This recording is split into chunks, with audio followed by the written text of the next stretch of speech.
news, the Chamber of Agribusiness Ghana is warning that Ghana's food security is at stake following the closure of the Hormuz occasioned by the Iran-US crossfire.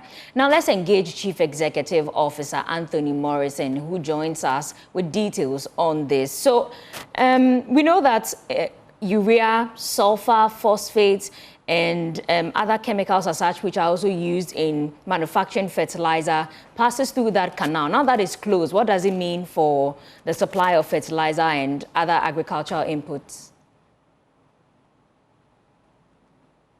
A number of activities are being done, and it's very important that we take some strategies and to make sure that we forestall any of these things. For instance, this is not the first time. We have seen the Russian-Ukraine war, we've seen the COVID, we've seen how other force measures globally have impacted on the agriculture sector. If you read the Chamber's press statement very well, it stated clear what must be achieved and what must be done. For instance, we stated clearly that we cannot be taxing or putting tariffs on fertilizer at this point in time when we are going to have a global situation. This situation is going to be with us for the next 5 to 6 months. It is time we call in for an emergency situational strategy and to respond favorably so that the industry and the good people of Ghana do not take the responsibilities in a manner that they'll have to pay more for food. We are also calling for the removal of the 12% tariff. And in addition to that, we have also put in place that the government must also engage with OCP, that is Morocco, the ministries, and to make sure that we are putting strategies in place to safeguard and guarantee some level of fertilizer for our farmers. The 12, I beg your pardon, the 12% tariff, is it on fertilizer? That is on fertilizer, yes. Okay. Please go ahead. So we are also calling, let me also add some context to this, because as a country, we consume about, when I say consume, it doesn't mean direct consumption, but in terms of the utilization, we're looking at about 554,000 metric tons, almost 600,000 metric tons of fertilizer. This is both NPK and urea, and also not including the organic. Now, this is where we need to come in with our strategic decisions. As a country, our agricultural waste is valued at almost $5 billion. And our food losses and post-harvest losses are above $5 billion as well. This is where we need to look at strategies that must be taken. One, we need to introduce the no waste policy, which is the no agricultural waste policy across the entire segment of the country.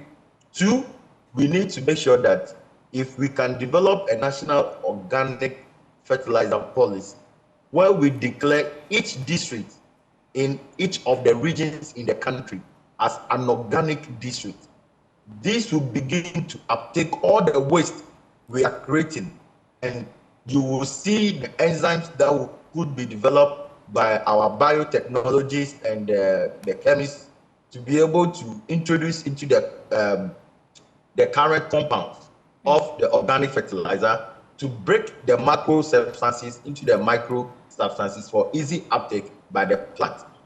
You know, we need to come up with strategies. Look, if you visit the dam sites, okay, most of them are full. The waste component that could easily be generated, that will reduce the cost of chemical imported fertilizer. That will reduce the health issues that we are facing. It's enormous.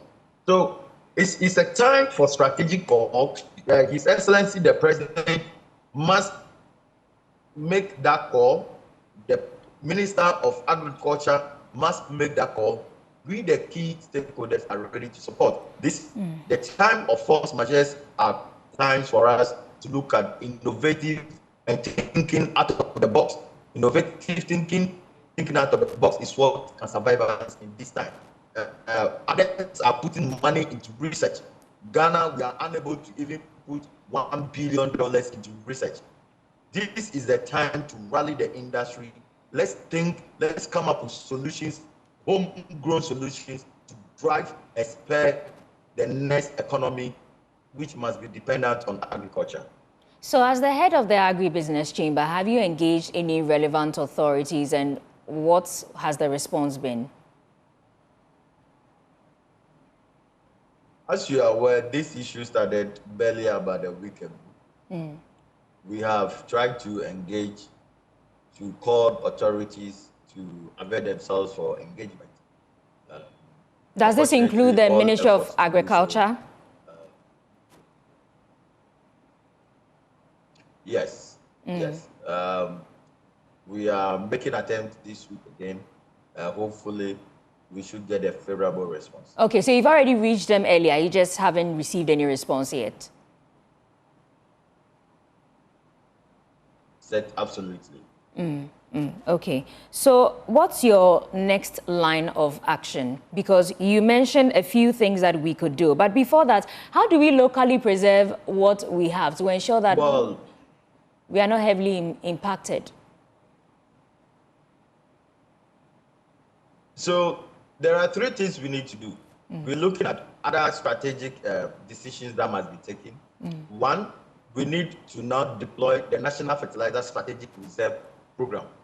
Two, we need to also do the same for seed, the National Seed Bank, the National Strategic Seed Bank. Because at the end of the day, don't forget, over 80% of our vegetable seeds are from India. Okay? So if we can't get India to move fertilizer to us, then we are in some situation. Three, the last thing we need is the government commitment towards providing the requisite funding, public funding, to finance strategic agriculture in the manner that spurs the transformation narrative of the sector. All right, thank you so much, Anthony Morrison. He's head of the Agribusiness Chamber of Ghana. Thank you.